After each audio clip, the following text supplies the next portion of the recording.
Rotational motion का एक revision लेते हैं। सेंटर ऑफ मास पढ़ा था इसमें हमने, क्या होता है centre of mass, where whole mass of object is concentrated. अब इसमें फॉर्मूला क्या होता है, कैसे सेंटर ऑफ मास फाइंड करते हैं। सपोज एक पॉइंट गिवन है जिसके कोऑर्डिनेट है हमारे पास x1 y1 and B point के कोऑर्डिनेट है सपोज x2 y2 एंड ये मासेस है m1 एंड m2। नाउ हमें फाइंड करना है इसका सेंटर ऑफ मास जिसके कोऑर्डिनेट क्या है x, y। Now x equal to क्या होता है हमारे पास m1 x2 प्लस, सॉरी यहाँ तो m1 x1 ही आएगा, ये गलती नहीं करना, m1 x1 plus m2 x2 upon m1 plus m2। ऐसे ही y क्या आएगा m1 y1 m2 y2 upon m1 plus m2। तो इस तरह से x और y कोऑर्डिनेट आते हैं किसके, सेंटर ऑफ मास के।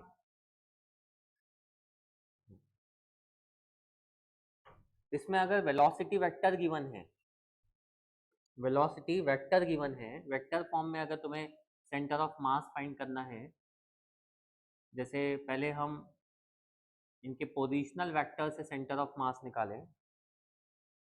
ये पॉइंट O है हमारे पास, A B C, R1 vector, R2 vector, R vector and masses हैं M1 M2। तो वेक्टर फॉर्म में सेंटर ऑफ मास क्या होता है हमारे पास M1 R1 plus M2 R2 whole upon M1 plus M2। ये वेक्टर फॉर्म हुआ इसका सेंटर ऑफ मास का।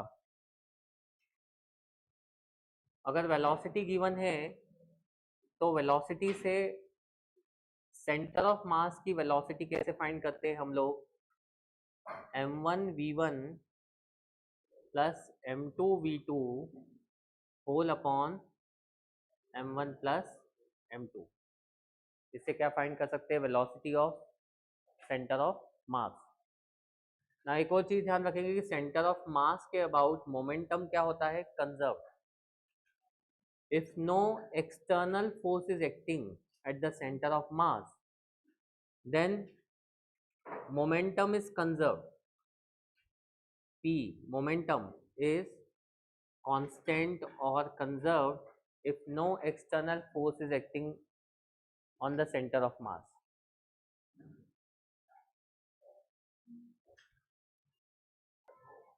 Now जब हम सर्कुलर मोशन की बात करते हैं या रोटेशनल मोशन की बात कर रहे हैं तो इनमें डिफरेंट टाइप की जो वेलोसिटीज है, जो वेलोसिटी वो क्या आती है यहाँ पर, angular velocity omega which is equals to theta by T. यानी अगर रोटेशनल मोशन की बात करें, ये आर रेडियस है, थीटा क्या होगा इसका एंगुलर डिस्प्लेसमेंट, आर क्या है रेडियस, सपोज ये डिस्टेंस एक्स है तो थीटा जैसा हमें पता है क्या होता है X by T. Angle equals to क्या होता है आर्क अपॉन रेडियस। तो आर्क अपॉन रेडियस मतलब एक्स बाय क्या होगा हमारे पास आर, यानी एक्स क्या हो जाएगा हमारे पास थीटा इंटू, दोनों साइड को डिफरेंशिएट करें तो dx बाई डी टी क्या आता है हमारे पास theta into D R by D T. यानी v dx by D T क्या होता है, वेलोसिटी होती है ना, v इक्वल्स टू क्या आ जाएगा हमारे पास, इसको डिफरेंशिएट करो, r तो कांस्टेंट है, D theta by D T आएगा, v इक्वल्स टू क्या आ जाएगा r इंटू ओमेगा। यानी अगर इसका क्रॉस प्रोडक्ट यानी वेक्टर फॉर्म देखे तो v इक्वल्स टू क्या होता है r क्रॉस ओमेगा, मतलब दोनों एक दूसरे के क्या चलते हैं, परपेंडिकुलर। एंगुलर वेलोसिटी की यूनिट क्या होगी, रेडियन पर सेकेंड। अब एंगुलर एक्सेलरेशन क्या होगा, इसको एनालॉगस लेके चलना। जैसे हमने पढ़ा है लीनियर मोशन में वेलोसिटी होती है डिस्प्लेसमेंट अपॉन टाइम, जिसको हम एस या डी से रिप्रेजेंट करें, वेलोसिटी होती है डिस्प्लेसमेंट अपॉन टाइम। वैसे यहाँ पर क्या होता है एंगुलर डिस्प्लेसमेंट अपॉन टाइम। तो थीटा इक्वल्स टू किसके एनालॉगस होने चाहिए? एस और थीटा एनालॉगस होने चाहिए। ओमेगा और वी क्या होने चाहिए? एनालॉगस। सिमिलरली अगर मैं एंगुलर एक्सेलरेशन की बात करूं तो वो क्या होता है? Velocity, angular velocity upon time होगा। ये किसके एनालॉगस हुआ? एक्सेलरेशन, जो क्या होता है? वेलोसिटी अपॉन यूनिट क्या होनी चाहिए इसकी? रेडियन पर सेकेंड अपॉन में एक और टाइम मतलब सेकेंड स्क्वायर। यानी एक और चीज की एनालॉगी मिल गई कि एक्सेलरेशन किसके एनालॉगस है यहाँ पर? अल्फा के। अभी तुमने देखा कि v इक्वल्स टू क्या होता है? Omega R. तो अगर हम इसको डिफ्रेंशिएट करें, रेडियस तो कांस्टेंट है, D omega by D T आ जाएगा, D V by D T acceleration, ये अल्फा वेक्टर फॉर्म में, ये क्या आएगा? R cross alpha. यानी एक और रिलेशन मिल गया हमें। क्या क्या रिलेशन मिले अभी तक हमारे पास? हमने देखा कि ओमेगा होता है theta by T, B equals to होता है ओमेगा आर, अल्फा होता है ओमेगा बाय टी, और ए इक्वल्स टू होता है अल्फा इंटू आर। ये रिलेशंस क्लियर हुए? क्या क्या है हमारे पास?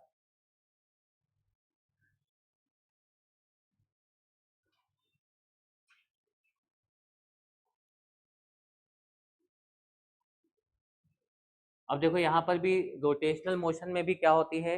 इक्वेशंस। जैसे हमने लीनियर मोशन में पढ़े थे equation of motion, v equals to u plus at, s equal to ut plus half at square, and v square equal to u square plus 2as। First equation हमने ये पढ़ी थी, v equals to u plus at। इसका analogous first equation यहाँ क्या होनी चाहिए? Omega, u को लिखते हैं omega naught plus alpha T. ये फर्स्ट इक्वेशन आ गई। सेकेंड इक्वेशन होती है s equal to U T plus half A T square. यहाँ एनालॉगस इसका क्या मिलेगा? Theta omega naught plus half alpha T square. Third equation v square equal to U square plus 2s। इसका analogous यहाँ क्या मिलेगा? Omega square omega naught square plus 2 alpha theta. होगा ऐसा? ये थीटा बहुत बार हमें डायरेक्टली नहीं दिया होगा क्वेश्चन में, और नहीं ओमेगा डायरेक्टली गिवन होगा। इसके लिए तुम्हें फ्रीक्वेंसी दी होती है, जो होती है आरपीएम में, रोटेशन पर मिनट। एक मिनट में वो कितनी बार घूम रहा है ये दिया होगा। तो सबसे पहले इसको 60 से डिवाइड कर देना, तो फ्रीक्वेंसी किस में आ जाएगी? रोटेशन पर सेकंड में। यानी पहले इसको आरपीएम से कहाँ लाना है? हमेशा आरपीएस। उसके बाद तुम लोग ओमेगा निकालोगे, वो कैसा आएगा? 2 पाई एफ करके, या फिर ओमेगा का एक और फॉर्मूला होता है 2 pi by time period. Frequency हो तो ये फॉर्मूला, टाइम पीरियड हो तो ये लगाना। ओमेगा आ जाएगा, ओमेगा नॉट आ जाएगा। बट थीटा भी कभी डायरेक्टली नहीं दिया हो तो क्या करें? थीटा कैसे आता है? 2 pi into number of revolution. 2 pi into N क्या है हमारे पास? नंबर ऑफ रिवॉल्यूशंस या नंबर ऑफ रोटेशंस। 2 पाई क्यों लिया? बिकॉज एक राउंड में कितना एंगल बनता है सर्कल के? एक राउंड में 360 डिग्री। 2 pi radian. यहाँ हम जो भी एंगल लेते हैं वो किस में लेते हैं? रेडियन में लेते हैं।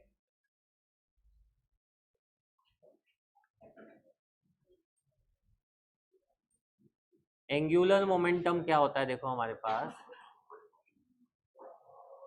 L is R into P. Angular momentum होता है R into linear momentum. R into क्या होता है? Linear momentum.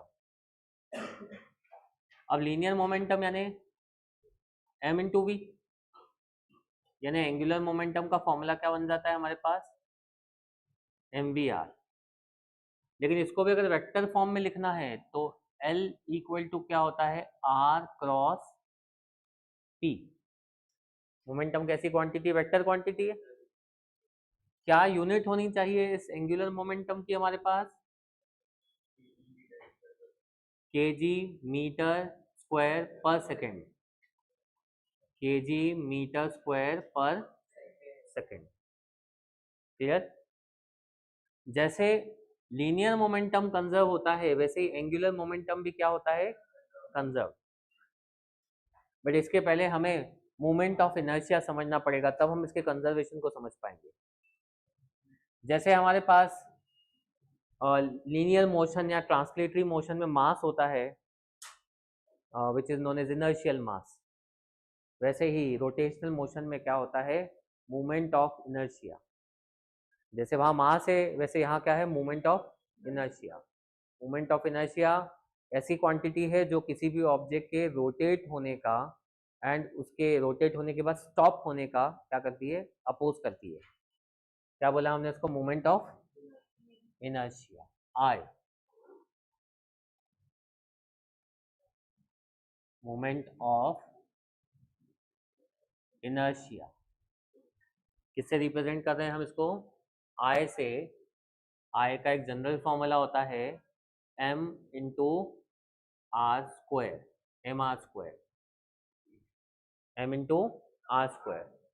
अब ये हर एक ऑब्जेक्ट के लिए हमने पढ़ा है, डिफरेंट होता है, पर अभी मैं जनरलाइज वे में क्या बोलता हूँ इसको, एम आर स्क्वायर। यूनिट क्या होगी इसकी, केजी मीटर स्क्वायर, हो गया ऐसा, या फिर ग्राम सेंटीमीटर स्क्वायर। मैं सभी के ऐसा यूनिट्स बता रहा हूँ। अब तुमने मोमेंटम देखा, क्या होता है मोमेंटम, mvr होता है। v को क्या लिख सकते हैं हम, in terms of omega, omega R होता है ना, तो इस तरह से M R square into omega आ गया कि नहीं ये ना। एम आर स्क्वायर को क्या लिख सकता हूँ मैं, इनर्शिया। इस तरह से L क्या होता है हमारे पास, आई ओमेगा। और जैसा मैंने बताया, मोमेंटम अगर कंजर्व्ड है, एंगुलर मोमेंटम अगर कंजर्व्ड है तो आई इंटू ओमेगा क्या होगा हमारे पास, constant. In case of conservation of momentum I into omega क्या होगा, कांस्टेंट। यानी एम आर स्क्वायर ओमेगा क्या होगा, कांस्टेंट के ले लिया सपोज मैंने अभी, ये क्या है यहाँ पर, कांस्टेंट। ओमेगा इक्वल्स टू क्या आएगा, K upon M into R square, जिसमें के और एम दोनों ही क्या है, कांस्टेंट। यानी ओमेगा इनवर्सली प्रोपोर्शनल आ गया आर स्क्वायर के। यानी रेडियस या डिस्टेंस बढ़ेगा तो ओमेगा की वैल्यू यानी एंगुलर स्पीड कम होती जाएगी। इसका सबसे अच्छा एग्जांपल हम लोग क्या देख सकते हैं, जो हमने ये पढ़ा था केपलर सेकेंड लॉ। जैसे सन है यहाँ पर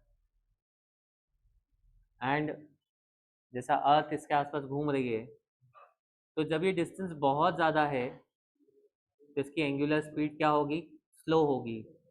और जब ये अर्थ इसके पास पहुंच जाएगी सन के तो एंगुलर स्पीड इंक्रीज हो जाएगी, बिकॉज मोमेंटम इज कंजर्व।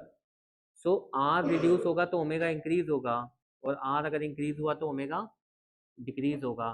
तो अगर मैं इसको ओमेगा 1 बोलूँ और इसको ओमेगा 2, तो which one is greater, omega 2। Omega 2 is greater. Angular momentum are equal but velocity तो क्या हो रही है, एंगुलर वेलोसिटी चेंज हो रही है। विच one is greater, omega 2 is greater than omega 1. Why? Because this distance is less than this one. R2 is less than R1. होगा ऐसा। इसका एक एग्जांपल देखें तो मैंने बताया था, जब सोमरसॉल्ट करते हुए एक पर्सन जंप करता है फ्रॉम डाइविंग बोर्ड से, तो जब वो सोमरसॉल्ट करता है तो अपने लेग्स को होल्ड करता है जिससे उसकी रेडियस रिड्यूस हो जाए और वो ज़्यादा टर्न्स ले पाए, क्योंकि रेडियस डिक्रीज होगी तो ओमेगा इंक्रीज होगा। या फिर एक बैले डांसर जो पहले तो अपने हाथ ओपन करके डांस करती है, फिर धीरे से अपने हाथ अंदर करती है, तो उसके डांस करने की जो रोटेशन की स्पीड है वो इंक्रीज हो जाती है। क्यों, क्योंकि ये रेडियस डिक्रीज होगी तो ओमेगा इंक्रीज होगा।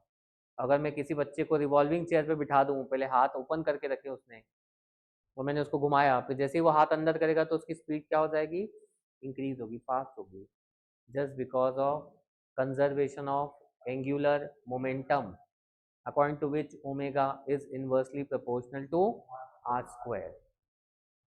ये क्लियर सबको? अब एक नया टर्म समझते हैं। अगर ये सब क्लियर हुआ हो तो नेक्स्ट टर्म पे आते हैं, which is torque. Now torque is force into perpendicular distance. R cross F होता है यहाँ पर भी, एफ क्रॉस आर नहीं, आर क्रॉस एफ। अभी हम वेक्टर फॉर्म में नहीं ले तो मैं इसको क्या लिखूंगा, आर एफ साइन थीटा। ये टॉर्क होता क्या है? Torque is known as movement of force. एक ऑब्जेक्ट को घुमाने के लिए आपको कितना फोर्स लगाना होगा, दैट डिपेंड्स ऑन टॉर्क। जैसे अगर मैं एक स्पेनर की बात करूं, पाना, उससे मुझे अगर नट ओपन करना है और पानी की लेंथ कम है तो नट को ओपन करने के लिए बहुत फोर्स लगाना पड़ेगा, लेकिन पानी की लेंथ को बढ़ा दूं, स्पेनर की लेंथ को बढ़ा दूं तो कम फोर्स से भी वो ओपन हो जाएगा। यानी डिस्टेंस जैसे जैसे बढ़ेगी टॉर्क क्या होता जाएगा, टॉर्क तो बढ़ेगा लेकिन फोर्स कम होता जाएगा। बिकॉज टॉर्क को अगर मैं कांस्टेंट अज्यूम करूं तो फोर्स और डिस्टेंस क्या हो गए, कब होगा ऐसा, जब टॉर्क कांस्टेंट है। तो अगर मैं लेंथ बढ़ाते जाऊंगा तो टॉर्क क्या होता जाएगा, कम होता जाएगा, सॉरी फोर्स कम होता जाएगा। टॉर्क तो कांस्टेंट है, फोर्स कम होगा। नाउ अगर एग्जाम में क्वेश्चन आता है why it is easier to open a nut using a long spanner, why using a long spanner, क्यों? हाँ, बिकॉज अगर आर इंक्रीज होगा तो फोर्स डिक्रीज होगा, because torque is conserve, torque is constant. In case torque अगर vary करेगा तो ये चीज अप्लाई नहीं होगी। अभी हम क्या अज्यूम करें, no external torque is acting, मतलब अभी जैसा टॉर्क है वैसा का वैसा ही रहता है, कांस्टेंट रहता है। टॉर्क की मैक्सिमम वैल्यू क्या होगी, थीटा 90 पे, और मिनिमम क्या होगी जब थीटा क्या होगा, टॉर्क भी जीरो हो जाएगा। तब मैं जब भी बात करूंगा मैक्सिमम वैल्यू की बात करूंगा, ठीक। अभी तुम लोगों ने देखा L इक्वल्स टू क्या होता है, हाँ, या आई ओमेगा। L क्या होता है, आई ओमेगा होता है। टॉर्क क्या होता है, R इंटू एफ। हमें इन दोनों का रिलेशन चाहिए, टॉर्क R इंटू एफ है। फोर्स को लिख सकते हैं हम लोग mass into acceleration, and acceleration को क्या लिख सकते हैं, अल्फा इंटू आर, यानी ये आ गया M R square alpha, and M R square मतलब आई। तो टॉर्क का एक रिलेशन आ गया, कौन सा, आई अल्फा आ गया ऐसा। टॉर्क क्या आया हमारे पास, एंड एल क्या था, आई ओमेगा। अब हम इसको डिफ्रेंशिएट करें, आई तो कांस्टेंट रहता है, D omega by D T, velocity by time क्या होता है, अल्फा ना, यानी D L by D T equals to क्या आ गया हमारे पास, torque. Similar to second law of motion, force is equal to rate of change of momentum. So in angular motion torque is analogous to force। Torque किसका analogous हो गया, जैसे force dp by dt होता है वैसे torque dl bye dt होता है। तो फोर्स का एनालॉगस हो गया यहाँ पर टॉर्क। फॉर्मूले लर्न करना इससे इजी हो जाएगा। और अगर ये फोर्स है तो जैसा मैंने, फोर्स का एनालॉगस है, सॉरी फोर्स नहीं है, तो फोर्स जैसे हमें पता है मास इनटू एक्सेलरेशन होता है, इसका मतलब मास का एनालॉगस क्या बन गया, आई इनर्शिया। ए का एनालॉगस तो अल्फा पता ही है, जैसे यहाँ F equals to M into है वैसे टॉर्क आई इंटू अल्फा है। जैसे वहाँ F D P by D T है, यहाँ पर torque D L by D T है। समझ में आगे फॉर्मूले सब?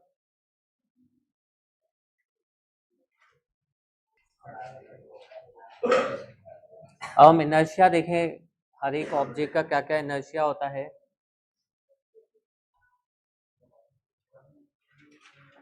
इनर्शिया ऑफ रिंग, रिंग का इनर्शिया क्या होता है हमारे पास, mr²। डिस्क का इनर्शिया, रिंग हो गया डिस्क, उसके बाद सिलेंडर का, अगर सॉलिड है, सॉलिड सिलेंडर है तो क्या होगा, सॉलिड के केस में inertia half mr²। And hollow cylinder है तो इनर्शिया होता है mr²।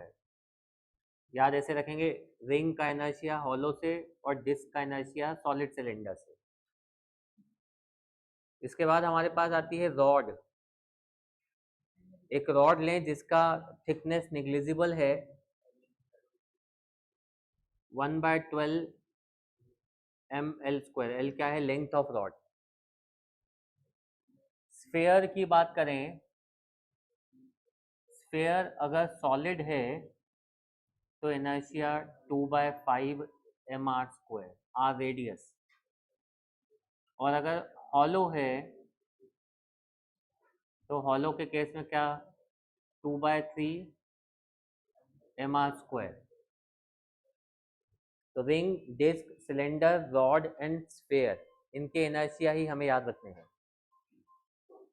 क्लियर? अब ये हमने क्या अज्यूम किया, इनके जो इनर्शिया है, जैसे डिस्क, रिंग का इनर्शिया वो ये परपेंडिकुलर एक्सिस के अबाउट है, डिस्क में भी सेम है। सिलेंडर में जो इनर्शिया निकाला है हमने वो ये एक्सिस के अबाउट निकाला है। रॉड में जो इनर्शिया निकाला है हमने, अगेन परपेंडिकुलर एक्सिस के अबाउट है। स्फेयर में तो कोई भी एक्सिस लें, बात एक ही है। तो ये इनके एक्सिस भी ध्यान रखेंगे किस एक्सिस के अबाउट बात कर रहा हूँ मैं। अगर इसके अलावा किसी एक्सिस के अबाउट निकालना है तो हमें पैरेलल एक्सिस थ्योरम या परपेंडिकुलर एक्सिस थ्योरम का यूज करना पड़ेगा। अभी जैसे आगे समझे, पैरेलल एक्सिस थ्योरम क्या होता है। पैरेलल एक्सिस थ्योरम,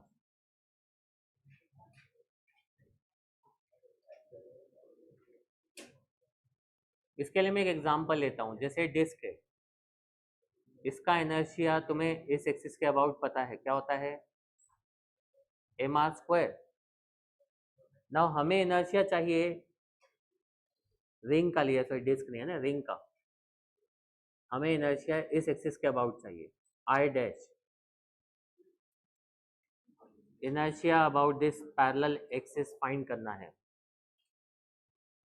एंड ये डिस्टेंस क्या होगा, r। So according to parallel axis theorem, जो ये न्यू एक्सिस के अबाउट इनर्शिया होता है, that is equals to I plus m into this distance square. ये डिस्टेंस को लेना है हमें ना।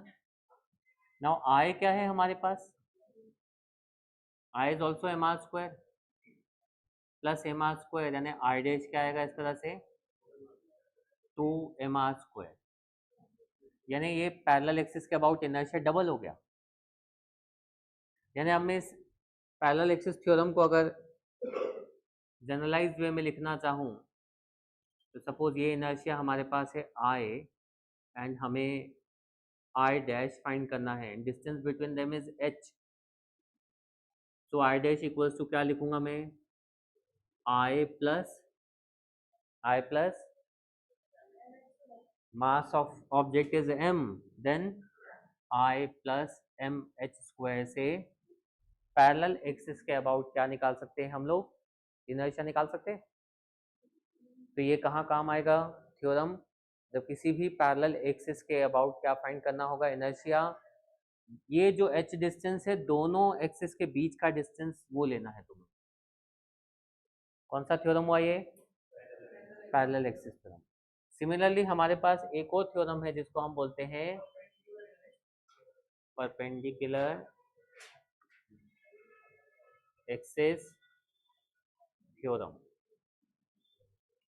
So according to this theorem, जैसे हमारे पास एक ऑब्जेक्ट है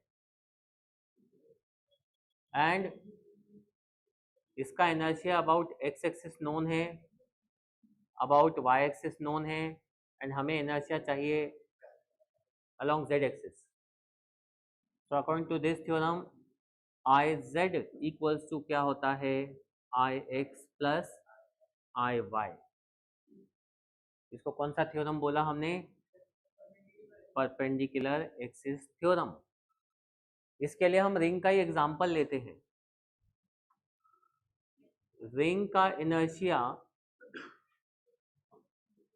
हमें डायमीटर के अबाउट चाहिए एंड ये एक्सिस के अबाउट नोन है. कितना होता है एक्सिस के अबाउट, क्या होता है, mr स्क्वायर. रिंग का क्या होता है, mr square.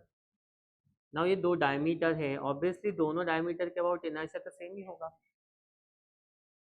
Now I Z जो हमें फाइंड करना है, दिस वन आई डैश, तो this I Z equal to होता है I X plus I Y. So I dash equal to can see I plus I because both are equal. I dash equal to आ गया 2i. ये I dash known है, क्या है, mr square. So diameter के about inertia क्या होगा, half mr square. कौन सा थ्योरम लगाया हमने, ये परपेंडिकुलर एक्सिस थ्योरम. तो एक टर्म आता है इसमें, रेडियस ऑफ गायरेशन. जैसे एक बहुत बड़ा सा ऑब्जेक्ट है एंड हमने इसको छोटे छोटे मासेस में डिस्ट्रीब्यूट कर दिया एंड हमने ये सभी के अबाउट इसका इनर्शिया निकाला, या फिर हम एक इनर्शिया एक न्यू सेंटर के अबाउट निकालें जिसका डिस्टेंस यहाँ से क्या है, k है. तो inertia about this k and inertia about different mass distribution क्या होना चाहिए, सेम होना चाहिए. Then this distance k is known as radius of gyration. Means ये दोनों इक्वल होने चाहिए. यानी हम इसको डिफरेंट पार्ट्स में ब्रेक करके इनर्शिया फाइंड करें या एज अ होल मास के डिस्टेंस लेके इनर्शिया निकालें तो क्या आएगा, सेम आएगा. इन दोनों को इक्वेट करके रेडियस ऑफ गायरेशन हमारे पास क्या आती है, r1 square r2 square rn square divided by n. इसमें हमने ये अजम्पशन लिया है कि all the masses are equal. ये सभी मासेस को क्या अज्यूम किया हमने, इक्वल अज्यूम किया है. ये सब जितने भी मासेस सब इक्वल हैं. तो मास जो होगा वो कॉमन निकल के कैंसिल हो जाएगा बिकॉज हम कैपिटल M को स्मॉल m इंटू क्या लिख सकते हैं, n नंबर ऑफ पार्टिकल्स. तो रेडियस ऑफ गायरेशन मीन्स कि आप उसको एज अ होल कंसीडर करोगे तो जो इनर्शिया होगा, या छोटे पार्ट्स में कंसीडर करो तो जो इनर्शिया होगा वो सेम होना चाहिए. अब एग्जाम में तुम्हें या तो रेडियस ऑफ गायरेशन की डेफिनेशन आएगी या 1 मार्क का क्वेश्चन आएगा कि रेडियस ऑफ गायरेशन फाइंड करना है. जैसे तुम लोगों ने अभी इनर्शिया देखे, मुझे इसका स्फीयर का रेडियस ऑफ गायरेशन फाइंड करना है. तो जिसका भी रेडियस ऑफ गायरेशन फाइंड करना है उसको m के स्क्वायर से इक्वेट करो उसके इनर्शिया को. m कैंसल, k क्या आ जाएगा, √2/√5r. स्क्वायर रूट ले लें दोनों साइड का. तो अभी जैसे मुझे रॉड का रेडियस ऑफ गायरेशन चाहिए तो किससे इक्वेट करूंगा इसको, m के स्क्वायर से. m cancel, k equals to आएगा 1/√12l. लेंथ है तो l आएगा. तो इन शॉर्ट जिसका भी रेडियस ऑफ गायरेशन चाहिए उसको किससे इक्वेट करना है, m के स्क्वायर से. क्लियर है.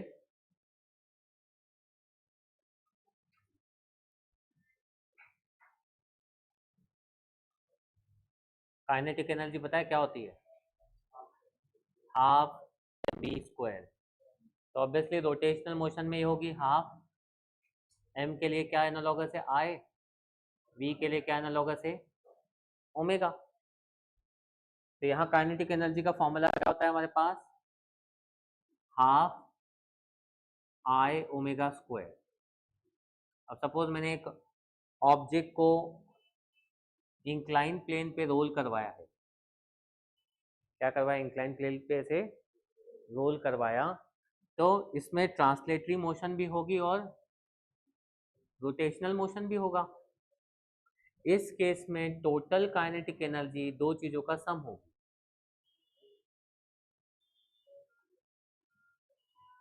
अब ये नहीं पता ये ऑब्जेक्ट क्या है, मैंने स्फीयर बनाया, हो सकता है सिलेंडर, हो सकता है रॉड हो, तो मैं इनर्शिया की जगह यहां पर लूंगा एम के स्क्वायर ओमेगा स्क्वायर। हो जाएगा ऐसा? क्या आ जाएगा? एम के स्क्वायर।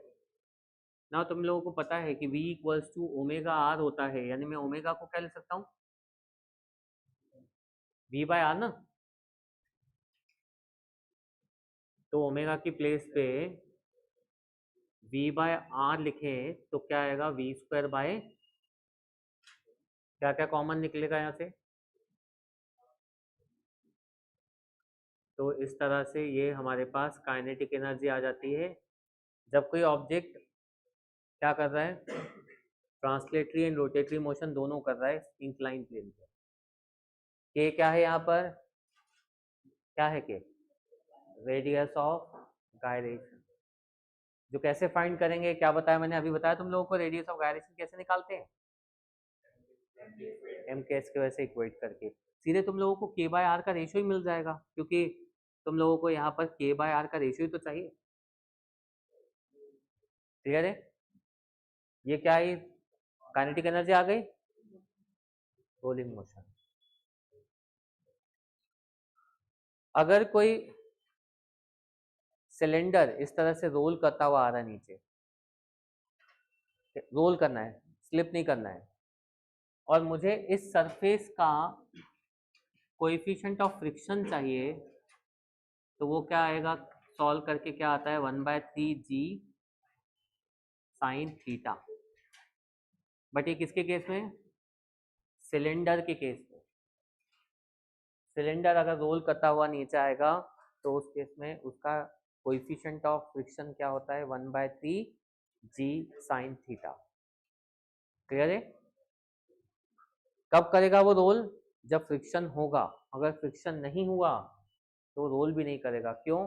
क्योंकि फ्रिक्शन ही उसके लिए टॉर्क का काम करता है, टॉर्क क्रिएट करेगा, रोटेट करेगा। अगर फ्रिक्शन हटा दो तो क्या होगा? ऐसे स्लिप होते हुए आएगा, रोल करते हुए नहीं आएगा। यानी ऑब्जेक्ट रोल कब करेगा? जब फ्रिक्शन प्रेजेंट होगा। अगर फ्रिक्शन हटा देंगे तो वो स्लिप करते हुए, स्लाइड होते हुए आएगा। इसको करेक्ट करना है, 1/3g tan थीटा आएगा ना, साइन थीटा नहीं, 1/3 tan थीटा। हाँ, मतलब वो जस्ट किस पे डिपेंड करेगा इस केस में? कोएफिशिएंट ऑफ फ्रिक्शन थीटा पे डिपेंड करेगा और किसी भी चीज पे डिपेंड नहीं करता। जी नहीं आता है, जी तो हम जब उसको सॉल्व करते हैं तो कैंसिल हो जाता है। जी साइन थीटा, जी कॉस थीटा कैंसिल होके साइन बाय कॉस क्या बनता है उसमें? Tan theta. यानी इस केस में कोएफिशिएंट ऑफ फ्रिक्शन क्या मिलता है हमें? 1/3 tan थीटा। क्लियर है? तो भाई यहाँ ये चैप्टर का रिवीजन हो गया कंप्लीट।